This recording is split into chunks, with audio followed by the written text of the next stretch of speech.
Welcome to Innovating Leadership, Co-Creating Our Future. I'm your host, Maureen Metcalf, founder and CEO of the Innovative Leadership Institute.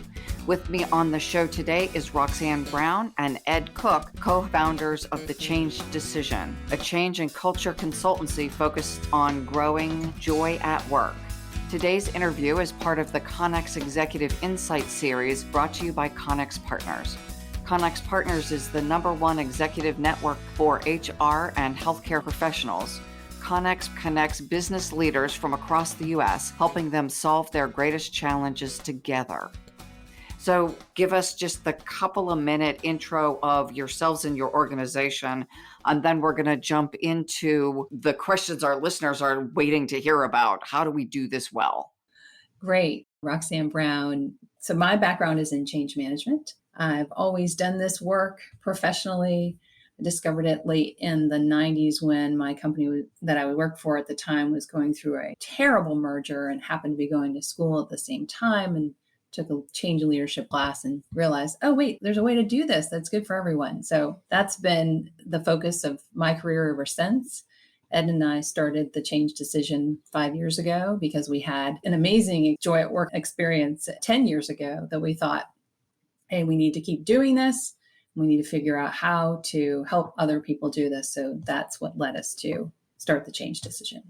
And I'm Ed Cook. My background has been mostly in leading organizations, although also with a strong piece of analytics. So I've been an analyst in multiple different organizations, and I'm now a professor as well at the University of Richmond. I teach analytics in both the MBA and the undergrad programs, and that's an important component for Roxanne and I in the work that we do. So Joy at Work definitely has a rainbows and fluffy bunnies kind of piece to it, but we also try and bring in an analytic piece to it. So how do you really know that you are making a cultural improvement? And so we thread that in to all of the work that we do so that we can essentially prove that you know that you are getting somewhere with the work that you're doing. Ed, I want to say thank you for your service and also highlight that you spent time in Iraq. So I'm guessing you have a side of you that is not fluffy bunnies, that it's... That's right. I think it's one of the reasons why he can get away with that. Yeah, right. So when you say you're a Navy pilot and you've been to these different crazy places and then talk about joy at work, people react to you a little bit differently. Yeah. I did want to highlight that you've got large corporate, you've got university, you've got consulting, and you've got military and analytics all wrapped into the methodology. So it really is some kind of hardcore stuff. Yes, It is. Yeah, it's been fascinating to get to go do it now with all of these different organizations, both very large and very small, and see pretty significant consistency in how this idea of joy at work shows up. It doesn't really matter how big you are. It matters more what your intention is as a leader. Where do you want your organization to go, and how do you want your culture to be for your people? Yeah, and one of the great things that I experienced in the corporate world was I learned how to do change work in a highly skeptical, highly analytical environment, which means being theoretical was not going to fly, right? You were going to need to start there just to know that, just so people understood that you had a point of view, but you need to get practical immediately. And people needed to understand what you were talking about. So I feel that change is very mysterious to people, naturally. And so we want to make it practical so that people can actually do something with it. And I'll throw in, I have had a number of years of experience at Accenture in the change practice when it was a new thing. Yeah. I worked in paper manufacturing plants and utilities, and people who didn't really not want a bunch of fluffy theoretical stuff.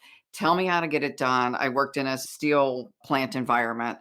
We hired you consultants. You're here to get stuff done. You've been here 3 days. What have you produced? You're expensive and you're supposed to make stuff change. I think we share that value in being theoretically grounded, because just making stuff up has a negative outcome in the long term. Right. And delivering results that are very tangible, quickly and consistently. Yeah. And most leaders, they understand that they need to lead change, but they understand it kind of theoretically, conceptually. But then, okay, what exactly do you want me to do? Right? This whole idea of being empathetic. Okay, well, what does that mean? And how does that help me get the job done? Right? There's a lot of conceptual things out there in the leadership world, which are great, but the how do I do it remains mysterious for most leaders. Let's start the conversation then with this VUCA environment. And the reason this is so interesting to me, COVID highlighted there's a way to lead change for something I've planned. I'm implementing a large computer system, and lots of people do that really well. And then there's the change, and you mentioned this even in the intro, change that's happening to me. I don't get the choice to plan as deliberately COVID as I do implementing a computer system. So we're talking about change is constant. We're in a VUCA environment that's here to stay. One, let's unpack just for a second what is VUCA. And then, with that in mind, how can leaders thrive and prepare to lead change and prepare for the unplanned? So, do you want to take what is VUCA, or do you want me to? If you want to talk about what the four are, that'd be great. I have to look it up to actually remember what the four things are. Volatility, increased volatility. And if we look at weather, we're seeing that. If we look at the stock market, we see this. Yeah. Uncertainty that goes with that. Increased complexity that we may not have seen it while it's been happening for a while. That communication around the world, stock trades, currency values can change literally in a fraction of a second. Something that a trader does on one side of the world ripples through the global economy. The final is things are ambiguous. In the past, there was a sense of right and wrong and what does success look like. And as you're implementing analytics, the data gives us so much more information. And back to the complexity, the decisions aren't as clear anymore. I know more, and in some ways, I know less. There was a time when good and bad was a clear decision, and people who have recently met could say this is good and that's bad. We now live in a world where I'm not going to ask you on air a bunch of questions because we could have an entirely different view, even when we're close friends, about what's good or bad or right or wrong. Mm-hmm. It's just the world of gray is much bigger for many of us, and specifically people in leadership spaces. We're just grappling is a word I really like because I think really good leaders grapple with difficult situations. They recognize they're difficult and they spend the energy collectively and personally navigating the questions that we didn't have to face in prior years. So that's my summary of what is VUCA. So with that in mind, how can leaders thrive in the reality and prepare themselves for change? I find the VUCA thing interesting because you mentioned my military service, Maureen. VUCA came out of the Army War College in the late 80s. That's when they started writing about it and started to permeate throughout the military from there, just to get this idea across of these four different factors and how they're impacting military leaders as they start to think about what they need to do. And the focus then hits into this area that Roxanne and I talk a lot about, which is the notion of fear versus attraction. And I think a lot of people have a misconception that military leaders lead through fear, right? You give orders, you make demands, you shove the troops forward. And that's not true. The military leaders that are great lead by attraction. So where are we going? What are we trying to do? And if ever there is a place where you're taking on change that you don't like, that's certainly happening in the military. Nobody wants to go into a combat zone or deal with all the things that you have to deal with. That's a constant set of changes that are often life-threatening. And having a leader that you are driving with and towards a place is far more powerful than a leader you're afraid of, or the leader is highlighting the thing to be afraid of. And so I think at the very beginning, it's thinking as any leader now, so this is irrespective of the military, it's any leader in any organization. If you're leading towards attraction, where are we going? What's going to be better? The entire mindset of both the leader and everyone that's engaged is very different. So if I focus in on what's the bad part of change, then the bad part of change is probably going to show up. Mm-hmm. But if I focus in as a leader on the good part of change and talk about that to begin with, not to get rid of what's going on or to sweep under the rug what's bad, because you want to be clear and honest about that. but to start with what's going to be good and drive off of that and create a place for people to go and get excited about going. Then, especially the uncertainty and the ambiguity part that's in VUCA becomes easier to take on. Like, yeah, it's uncertain, but I know where my leader wants to take me.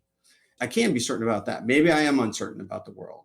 I don't know what's going to happen with COVID. I'm not sure what the economic impact is going to be, or even things that are more local. I may not know any of those. I may not be clear about which of the possibilities could happen. It's ambiguous, but that's okay because my leader has given me a place to go. And so I can wrap my brain around that and get excited about that, which is far more powerful than a fearful approach, which says, put your head down and try harder.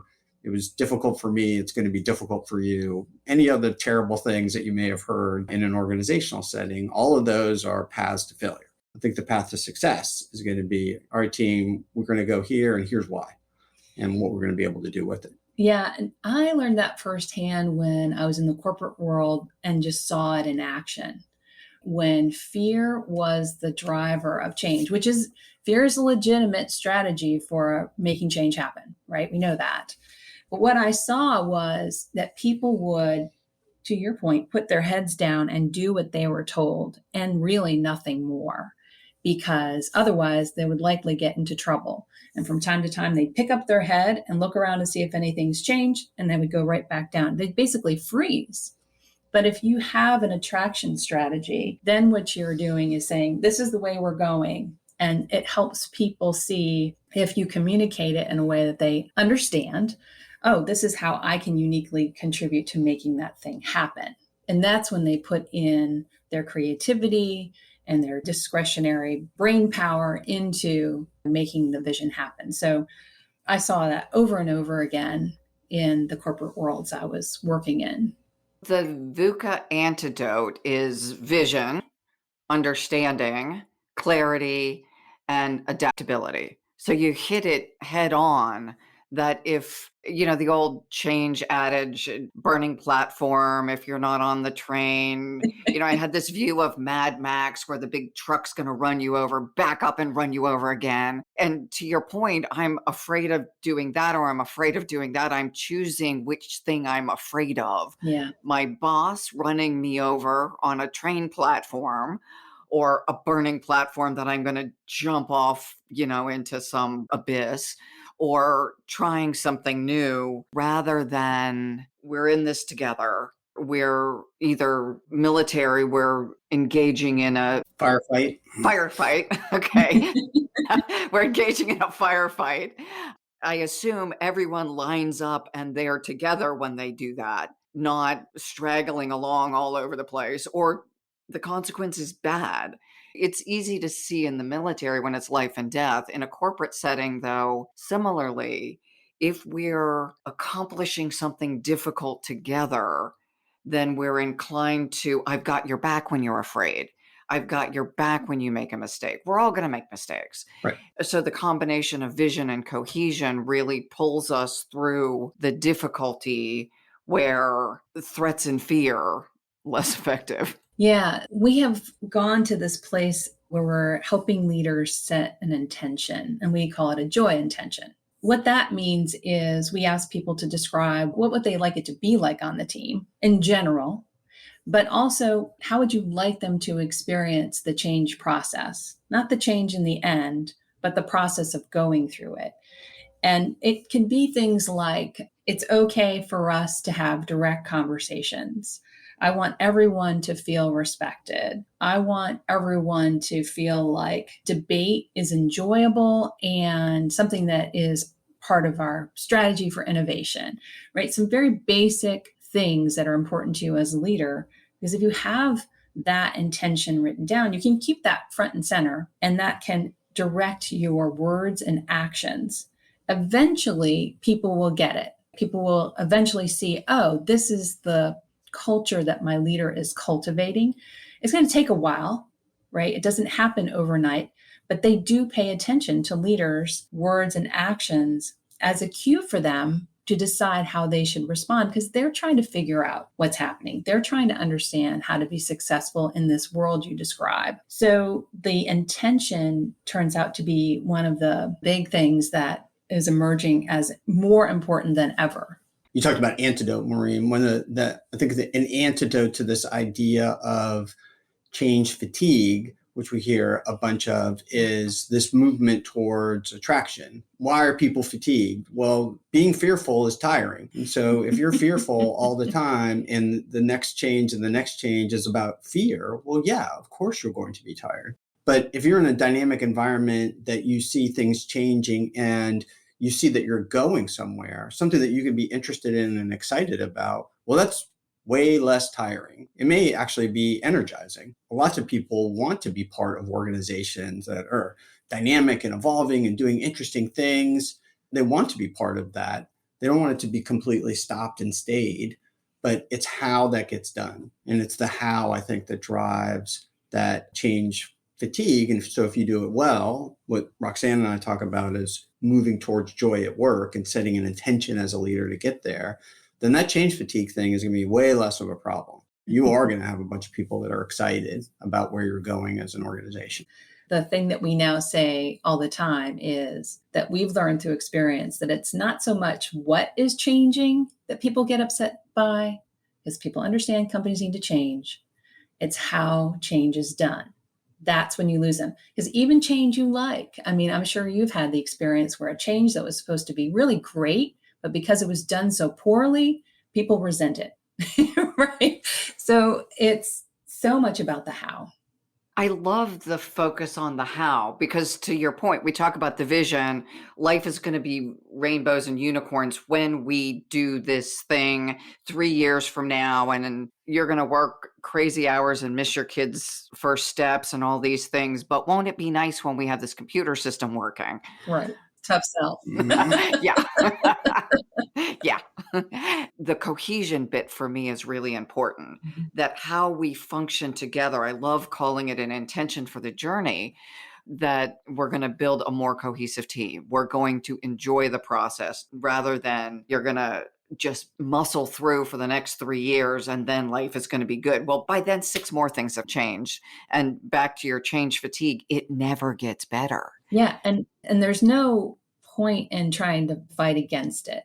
It is reality. And so the idea is to solve for reality. And what if it could be a joyful experience?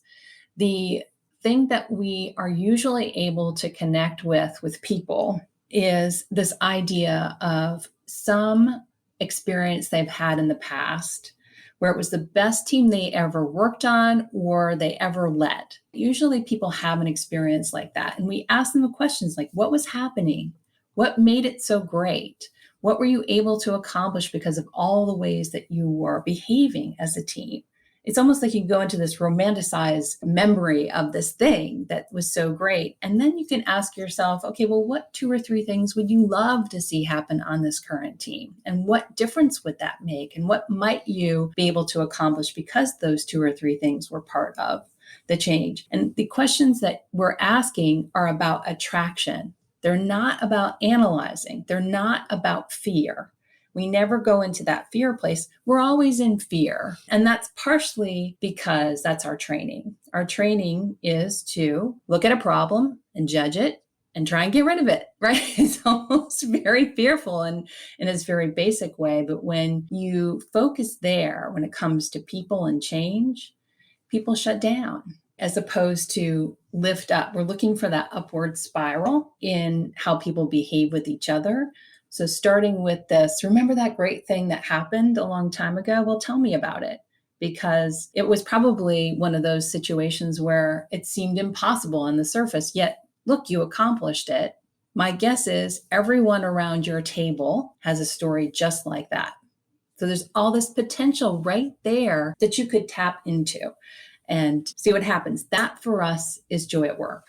I love that you're explaining it, and it really taps into the neuroscience. By inviting in the positive memories, it's also activating a different part of the brain and engaging people actually changing the neural pathways Mhm. so that I am more connected to that and concurrently less connected to that fearful outcome. Yeah. If we do it often enough, it's not a one time.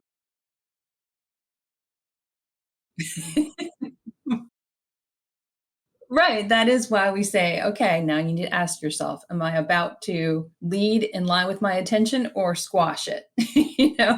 And it's difficult, right? Ed talks about how he's been in the moment leading and he's just having a reaction. And then he realizes, oh, well, that's not helping. Right. I mean, the best thing to get is someone to kind of guide you through it, to provide some input to you that you can't see maybe. I mean, you like physically, biologically can't take it in. There's just too much going on and you can't appreciate what's happening, or you just need a very different perspective. This kind of goes back to what Roxanne mentioned about the origin that we had, or origin sort of working together as well as the origin of what became the change decision. So this is in the Wayback Machine over 10 years ago. And we were working on one of those very large IT projects that people always talk about. It was millions of dollars. We had an enormous team, 250 people. We were impacting 10,000 employees in the company with the process change and the technology change that goes with it.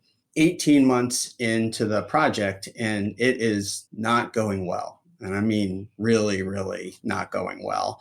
I'm leading, and Roxanne is driving the change management part of the work.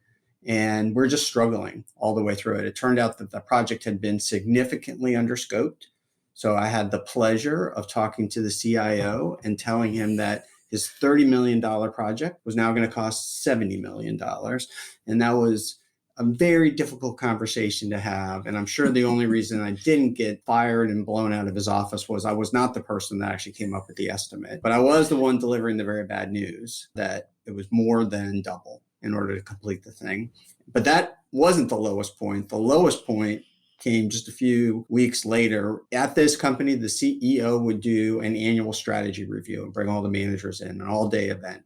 And at one point, a slide comes up and it has 4 boxes on the slide, and they represent the 4 largest projects that are going on in the company at the time. And he goes through the first 3 and talks about how wonderful they are and how successful and look how great we are in our ability to get things done. And then comes to the 4th one, which is our project, and says, but there's just one project that we're disappointed in.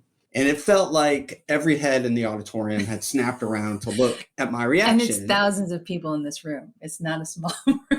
and it is difficult, very difficult. Yeah. And I would really love to be able to now say I started on this hero's journey where I dug deep and was able to pull forward with the fortitude to drive the entire project forward to success. But instead, I literally started working on my resume because I thought for sure that if the CEO is going to call out the thing that I'm spending all of my time on is essentially a failure, there's no way I'm staying at this company for any length of time. But Roxanne convinced me to try something different.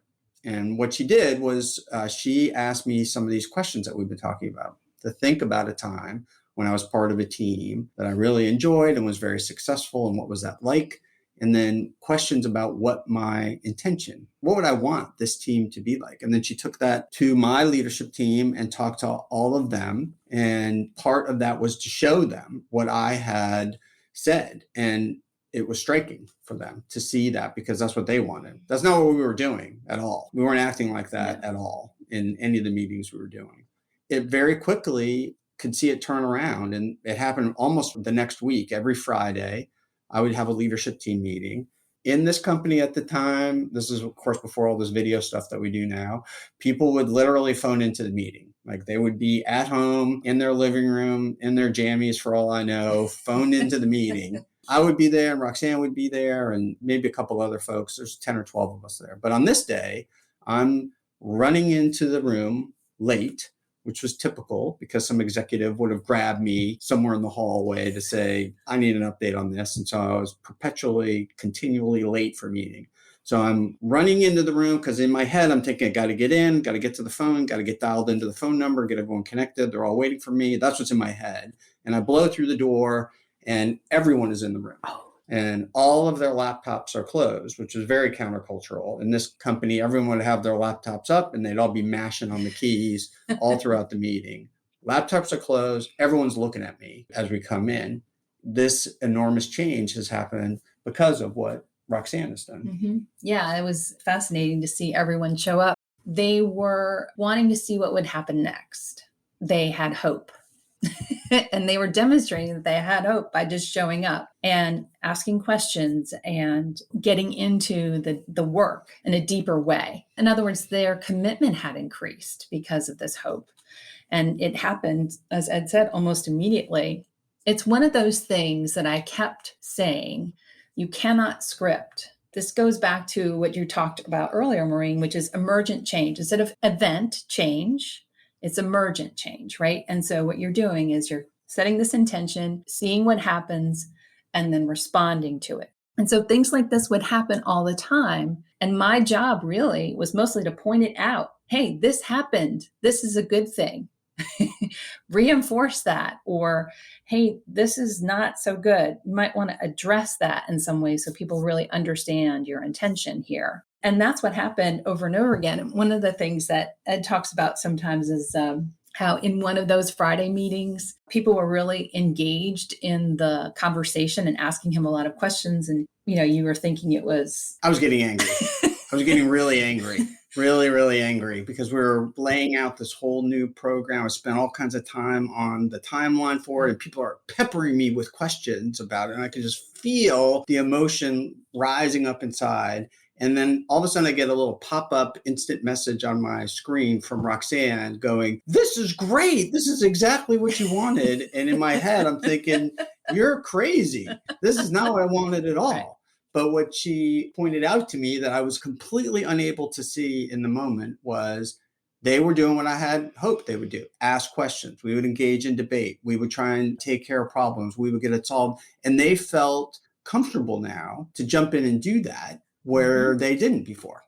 And so we weren't getting to a place where we were solving problems. And so now instead they were engaged in that effort, but I needed somebody else to help me see that because I just could not see it. And that unfortunately happened often. So it's definitely useful to have somebody there to point things out to you because I just couldn't take it in. It's just too much to take in. And so having a party that could just sit back and wrap all that up and go, nope, you're okay, do it this way, or maybe take action over here was immensely valuable. Sometimes a little thing would just kick off something totally different. Like many organizations, we would do these all hands meetings once a quarter or so. And they were painful and PowerPoint driven. And we're prepping for one of these. And Roxanne says, why would you have all these people fly in from all over the country, put them into a big giant room and subject them to PowerPoint for the entire day? I don't know why that at that moment was this big, it was an enormous click. And I'm like, okay, that's it. No PowerPoint. All these different ideas started coming. So we did all kinds of crazy things that kind of rolled out from that. We did a 2-act play. The first act was, what is it like when the system is put in place the way it is today? What's it going to be like in the future? We turned one of those all hands meetings into a late night talk show. I wore a suit. We set up chairs. We had a band. Roxanne and I sang with the band. Instead of the executives coming in to give their little speeches, we made them sit down and I interviewed them. And so put them into a different mode and position. I mean, people loved it. When we would ask for feedback, the very first question we ask and the scale we would put it at is, this is the best all hands that I have ever attended. And we would get 40 to 60% of the people saying yes to that, but repeatedly. It's like, okay, what are we going to do next? What's the next cool thing we're going to do?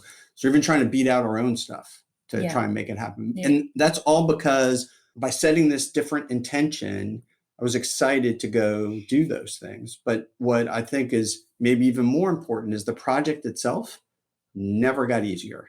It was miserable the entire time. I was on the phone every single evening at 5 p.m. talking to the software vendor about all their terrible software defects and what were they going to do to fix them. And we wrestled this thing into position, and it took another 18 months to get there. But the morale on the team rocketed to the top. So we were well into the 90%.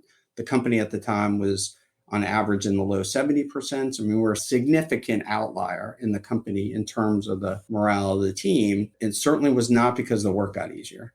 The work was difficult all the way through. So I want to specifically make the point that this is repeatable, not just that you did it once and it worked and isn't that great, but my thing sucks and I'll never get out of it. Right. What you did, you have done then consistently with other organizations, other projects over a decade almost. That's exactly right. It became our expectation, right? It became expectation of ourselves. We actually devote an entire web page on it as a case study so that people can see what happened. I actually have photographs of the intention that Ed wrote. And then I put the questions down there so people can do it themselves, right? We want people to know that this is possible for themselves and to try it out, even in small teams. It doesn't have to be, such big stakes that we're talking about. You can do it with your small team if you have one. You could do it with a small project if you want to try it out. It made such a huge difference. When I think back now to the question I asked you about the best team, now this experience we had 10 years ago replaces the one that you talked about originally. So, and we were hoping, and we believe it to be true, that most people that were on that project would now point to this project we just discussed as the best experience they've ever had, right? That's now their best story. Again, we're hoping that that can keep playing forward. The other thing I heard, Ed, is you saying, as I was in the meeting, I was getting angry. People were talking back, asking questions after I've already told them what to do. And that idea that for leaders, there's no light switch that changes. We have been raised, ingrained, rewarded, punished, and our brains are now wired to behave in a certain way. And when things change, our brain senses danger. We fill with adrenaline. We're scanning for a way to come back to what is safe. My brain is trying to keep me alive and keep all these people in the room alive, and they're doing something different. So my entire physiology now reacts with anger and probably a bunch of other soup of chemicals in your body. And fortunately, Roxanne was there to give you a different cue. But that reprogramming is literally the rewiring again of our brains and of our behaviors. It's not an instant shift. So having a facilitator or a partner or a coach or whatever person you put into that role who is present in the meetings and can give in the moment feedback and help you recalibrate. So it has to be someone you fundamentally trust, not just we rotate the assignment and this time it's your job. It is a colleague partner to help deal with thoughts and emotions that leaders have. And often we don't acknowledge that we have emotions at all, nor deal with them. And the only thoughts I'm supposed to have are, what's next on the milestone list, not this bunch of idiots is doing something I don't like. How do we manage that kind of from a mindfulness perspective? And I need to shift my thinking because these people aren't idiots. They're actually the precious souls we've invited in to do this project. And they're doing exactly what we asked them to do. But the dissonance can be in me as the leader, not in the group. And how do I even know if what needs to be fixed is me or them? Again, we're taught I'm the leader. Of course, it's them. Is what I'm feeling aligned with what I say I'm asking for? So this big question of leadership alignment inside myself and then inside the organization. And as leaders, no one that I know growing up in my age group, that was never a thing that you'd think about. If it was wrong, it was those people. I am somehow divinely inspired with all answers. And giving that fantasy up has taken some time. And even for leaders who I would consider more enlightened, that stuff is still in there. And we still have the reaction. We just now have the process to say, is it me or them? Before I say something that I really can't take back. What I heard were several layers of senior leaders aren't always aligned. We don't always have their support. There's a way to get it. Middle managers, how do we help prepare them to navigate this as well? the lesson I think that we got out of our experience was that in order for things to change, the leader has to change first. That's great to say. All right, leaders, you have to go change first. Lovely. Maybe that's okay. Now let's go have lunch. Done. Right. It's a chapter title, maybe, but that's, it's not how to do it. You talk about middle managers. I was one of those, right? I did have this enormous team, but there's a whole bunch of people, seniors, sitting on my head for this whole thing as well, right? I'm right in the middle of the organization, even though I've got this multi-million-dollar thing that I'm trying to drive forward. One of the things that I said, and again, this is where Roxanne helped redirect me. When we were talking about doing this, I said, well, why are we focusing on the team? Shouldn't I be focusing on the executives? I mean, they're the ones that are giving us all this wacky direction that's making it difficult for us. And she said, they're a mess. No. Let's not focus there. Let them be whatever they're going to be. We need to focus on your sphere of influence. So that's why we focus there. And getting back to what I said about things that you couldn't script, when the leadership team saw this shift in this team, they noticed, they shifted. It was like the team shifted the leadership team. It was so interesting how that happened. You read about it in books, but we actually experienced this. Oh, they're going this way. I guess I should go there too, and lead them that way. It was so different for them, different from what they were used to. It was almost enjoyable for them to shift their brains. Even that very first all hands meeting we had when we had this idea of, oh, we need to not put PowerPoint presentations in front of people. We need to focus on what do they need to know and how can we get this information to them in a way that is most enjoyable to them, and how do we involve them in the process, all that stuff, right? We were thinking about them. It was so interesting. On the way to the all hands meeting, Ed kept getting phone calls from executives, very fearful. What are you going to present? Is so-and-so ready for their presentation? Just all this fear in getting ready for this all hands. And so, we had to have two minds, right? One was kind of managing the way they're thinking and the fear that they have, and managing this intention we had for this giant team and how we wanted to send a good message in this moment, right? This all hands moment. So we're kind of keeping these two ideas at the same time. They kind of saw what happened and they responded. It was a really kind of like an out-of-body experience, because at one point the executives are hugging each other and we're like, wait, what is this? It was like somehow relief happened for them and they were able to be human. I can't explain it. All I know is that is what happened over and over and over again. The one thing that remains the same is the intention part. We focused on the team, this giant team, and then the leaders came and made a shift themselves. It was really fascinating. Mostly we assumed that they were fearful. So I hear a couple things here again that's really interesting. One, we don't think of senior leaders being afraid, especially C-suite kind of folks. They know what they're doing and they inflict fear on the rest of us.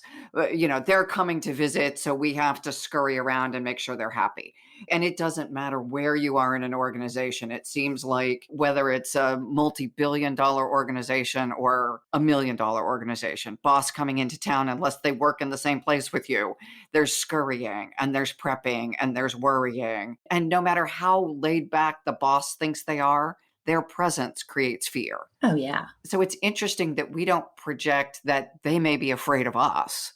Oh, they're so fearful. There's so much at stake for them. That is one of the things that we do. We think about what is at stake for leaders. We often think about influencing people to change, but you also have to think about, well, what's at stake for the influencers that are involved in the change? A great example is maybe a leader is going to be heavily impacted by this change that's going on, and they don't feel appropriately involved in it. How do you know that unless you take a closer look? If you just assume, like many of us do, oh, well, the leader's just being difficult. The big thing that we talk about all the time is that a person's reaction to change is perfectly reasonable from their point of view because it represents their entire life's experience. So even if I don't like why, even if I don't agree with why, it's still perfectly reasonable from their point of view. So that puts me in a curious first mindset instead of judgment first. We tend to be judgment first at work for natural reasons. Like I said, we're trained to judge problems and get rid of them. But in a change situation, it's more advantageous to try and understand, well, why are they responding that way? And what might be behind that? And then what can I do that would be reasonable to make it easier for them? I won't be able to do everything, but there are probably a few reasonable things I could do that would help them understand that I'm trying to engage in a partnership with them. I'm respecting their point of view, and I need them on board. It's so easy for us as leaders that you're holding that intention and you're holding the risk. Because I imagine some people, as you use words like intention and attraction, what they hear is you're disconnected from the current reality of there's this big bucket of risks and barriers here. And I've got a board to report to, or it's my personal bank account. And how do I make payroll next month if I miss this thing? Any range of issues that are very real and tangible. I'm responsible for the livelihoods of this group of people, and this intention stuff, glad that it worked for you people, but not for me. Right. That you are holding both and attending to both, I think is really an important distinction, that you are engaged in reality of the thing they're afraid of and you're attending to it. And concurrently, it's not just like I set the intention because that's nice and that's what Roxanne told me to do, but that there's actually a behavioral change that happens because of it. Yeah, I can tell you that if I didn't learn to talk in terms of risk when it comes to change, there is no way I would have been allowed to be in the corporate environment and do change management work. People understood this theoretical stuff that I was talking about when I can talk in terms of risk. So, what is the people related risk to you achieving the success outcome you're looking for? People can sort of wrap their brains around that. Well, these people are going to have to do something very differently. Oh, okay. Well, what is their expected reaction? Well, they're going to, for whatever reason, they're not going to. You get into a little bit of the reality of what's there in terms of risk. And then we ask ourselves, okay, what can we do to reduce that? And what should we pay attention to? This is the analytic part. We use measures that are signs for the leader that tells them, we have a risk, or hey, there's some progress that's being made here that we need to reinforce. So we don't spin up a big complex measurement approach. What we do is we tend to focus on a handful of metrics that can lead to really actionable insights by paying attention to them on a regular basis. It's the idea of helping the leaders be a learning group. They're paying attention to how things are landing and then responding. Yeah, I think part of this is the way in which leaders, when they're dealing with that fear and worried about the risk, they are getting themselves stuck on a local optimum. I just wanted to throw one little analytic professor thing in there real fast. So they're doing what they can do to be as best they can, but in a small area. I've done this, right? I'm so nervous about what people are going to say that I'm trying to control the conversation in the meeting, and I try and lock it down. But as a result of that, I can't get to this step place that's so much higher because that information isn't coming out. And the only way for me to get there, I have to take on the fact that they may actually say something that I wish they wouldn't say in a large meeting with other executives or whoever. But if I can get to the place where I can allow that to happen, then we can step up to that and see what's there. So one of the values of trying to put in some key metrics is to be able to show people that, like, you're stuck here. Like, realistically, how much better is this thing going to be doing what you're doing right now? I'm like, okay, well, we might smooth it and get a little better. What would it take to come up with your crazy value, double that number, increase it by 50%, whatever it is? And that starts to get people to think about, I really do have to think in a totally different way. And so for folks that are super analytical, that can be a way to kind of break them out of their place where they are stuck and get them to start to think about it. One of the questions that we'll ask people for these metrics, this is a proof test for them, is imagine that the metric is at its realistic lowest level and its realistic highest level. What action would you take? What decision can you now make? So that's useful in two ways. One, it tells you if the metric is useful or not. Because if you would say, well, I wouldn't do anything if it was at its lowest level or at its highest level, well, you need to toss it because you actually don't care. It might be really interesting, but it's not a useful metric because It's not giving you useful information to then go make a decision. But if you say, well, gosh, if it got way up here, I would act totally differently. All right, well, now that gives you something to start to shoot for and start to think about how would you get there.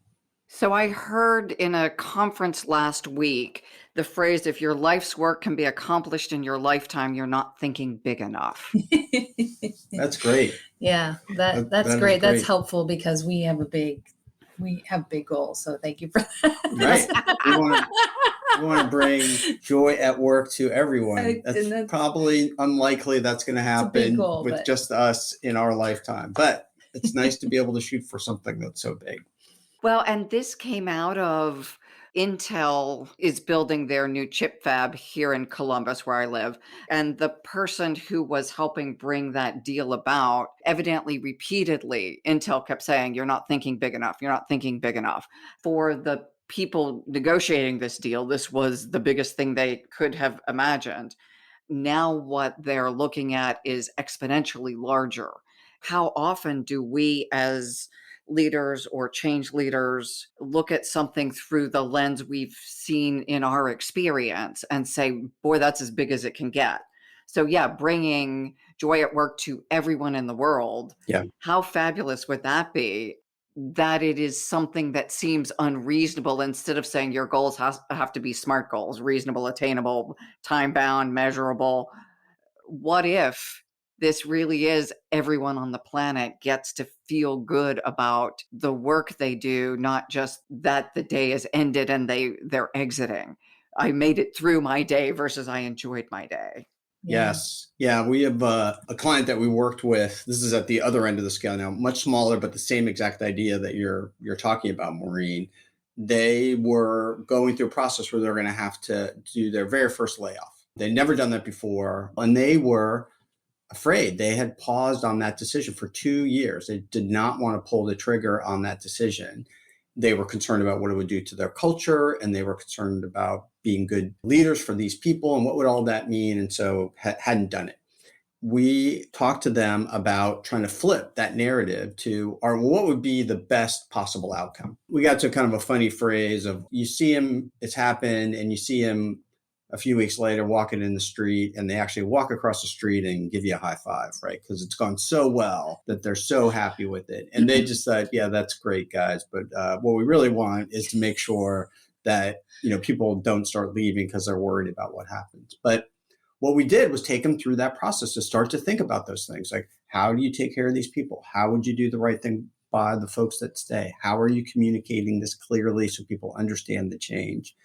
They did not have the experience where people walked across the street to give them a high five, but they did have the experience of actually seeing somebody in town later who talked to them happily and positively about how that experience had gone, how well things had landed, and how good it was for them, but also for everybody else that was in the company, because they had now looked around and go, oh, so that's what it's like in this place if something bad like that has to happen.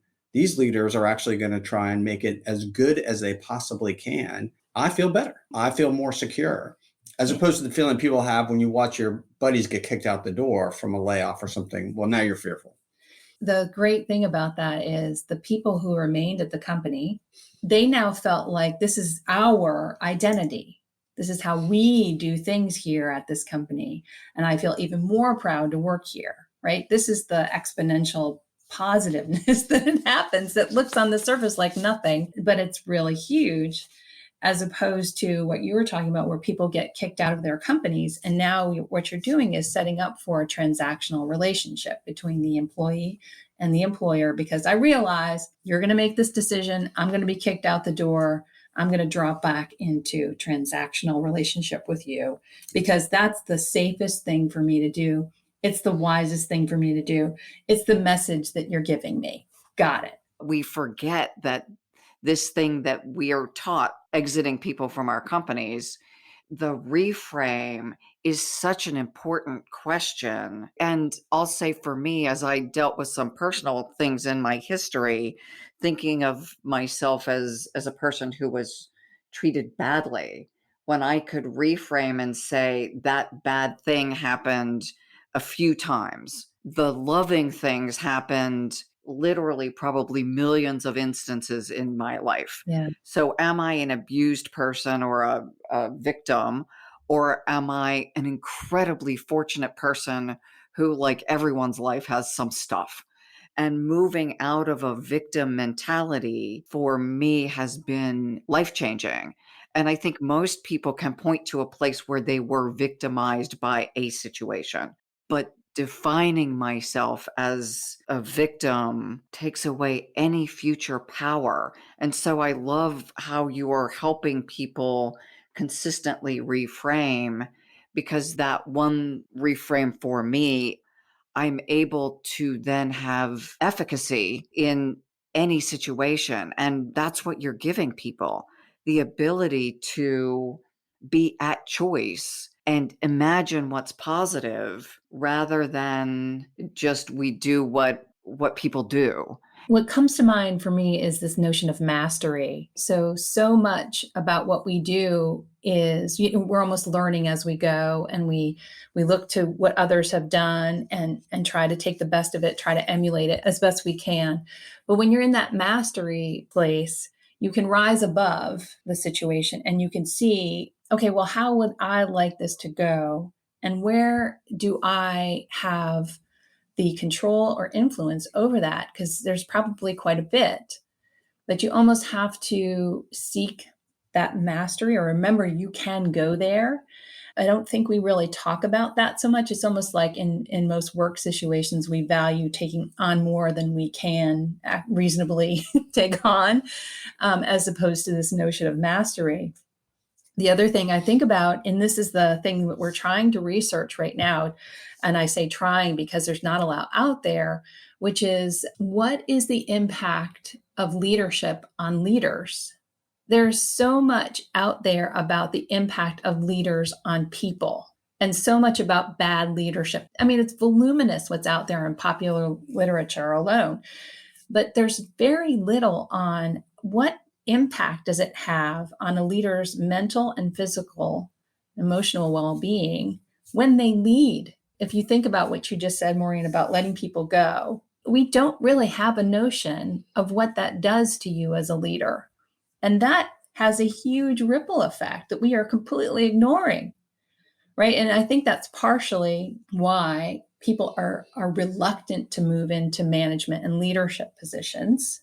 It's very difficult work. You find you're out there in open water trying to figure out how to ride the waves when you're in the waves. And so it seems like there's a big opportunity to pay attention there. And we really just aren't. We haven't spent a lot of attention there at all. We're very good at pointing fingers at leaders. We're not very good at being empathetic with their position. One thing that comes to mind from the VUCA research and a lot of other places, but it's the VUCA people I've seen recently, is the idea that 95% of what we do is what they would say below the line or unconscious. 5% of what we do is conscious. What you're doing here is elevating people to make conscious choice through the questions you're asking. And I keep going back to, and this is a repeatable process. It's not just, oh, I listened to this podcast and I did that and then went back to sleep. That idea that we can create the vision of what's possible, back to the antidote for VUCA and volatile. And what, Ed, you started with is what's the vision of the best possible outcome? That's my intention. And then revisiting that intention on a regular basis, not discounting that, yeah, all kinds of stuff can go wrong. And some of it will. And how do I get back on course? Yeah. So as we wrap up, any closing words or invitations for our listeners before we sign off? A couple of thoughts. So, we talked about this idea of an intention, and Roxanne and I like to use the word joy intention because I think it pushes you out further. And that can sound maybe somewhat daunting in terms of just thinking about taking a step back from that. How do you get there? First thing is to just think about, what do you value? Like, what do you care about? And that's true for any decision. So for any decision you're going to make, we would advocate that's the first thing you start to think about. What do you value? Don't think about the end result first. Think about the values that you have first. So don't think about what's my big, giant joy intention. That might be too much to take on all at once. But think about what are the things that you care about? What are going to be important to you? And even just writing all those down as a brainstorm list, and then look at those and say, okay, now maybe I can craft what my intention is going to be for my company, for my team, for this project I have to do over the next couple of days, or even the thing you're talking about, Maureen, that you got to get done tonight. Go through and think about what are those things going to be, because it'll help you to be able to focus in on what you really want. And it doesn't have to be this difficult, daunting thing. It can be something that you can step into piece by piece. And I think the more people do it, the more they'll feel comfortable and it'll become easier and easier to do. Yeah. And I would add, kind of sort of as an additive thing, is this notion of adaptability. Do you see yourself as adaptable? One of the things that we have been doing is trying to help people see, hey, you actually are adaptable. And we pose the question, it's kind of a thought starter. What would your January 2020 self be surprised and delighted to learn about your current self? Because I'm imagining you have a lot of skills that maybe you weren't even intending to get, but now you have them. And remember all those skills that you had back in January 2020? So now you've added to them. What are you now capable of doing? Because of that, it helps people see, oh, well, I can change and I do change, and other people can change and other people do change. The cliches in the world are people don't change and people don't like change. It's a cliche, really. And I understand why that's true. But if you look around, we've changed a lot in the last 2 years. Hello. And many of us like working in our pajamas. Right. Or at least our living rooms. And who knew, right? Who knew some of us would be like, well, I didn't think I would like that, but here I am. So, I mean, I think just getting in touch with the fact that hey, I am adaptable, and pointing that out to your team members. Hey, look, we are adaptable. Look at what we've done, and look at how we do it. And what else are you seeing in terms of how we're adaptable? Just having that regular conversation can help people take on that identity and actually be proud of it. So I think that goes hand in hand with an intention that you set. Brilliant. Thank you. Ed and Roxanne, how would someone find you? Well, there's a couple of ways. You can certainly find us on our website, just thechangedecision.com. And you can reach out to us directly on email too at joy@thechangedecision.com. And we'll be able to get in touch with you. Thank you. And here is, if we were having cocktails, I would say cheers to bringing joy at work to everyone in the world. We're not having cocktails, so we'll just do a virtual cheers. Very good. Yes, that's great. That's Thank you so much. wonderful. We appreciate the encouragement. We are on a mission. Thank you. And to our listeners, I encourage you to practice what you've heard from Ed and Roxanne today, and notice from the analytics side, how does this impact your joy and how does it impact your results? So concurrently, you will be both more successful and enjoy your work more. If you have questions about today's show or would like to get in touch with us, email. Our address is inquiries@innovativeleadership.com. Goodbye, and be sure to join us again next week. And thank you to Connex Partners for sponsoring this show.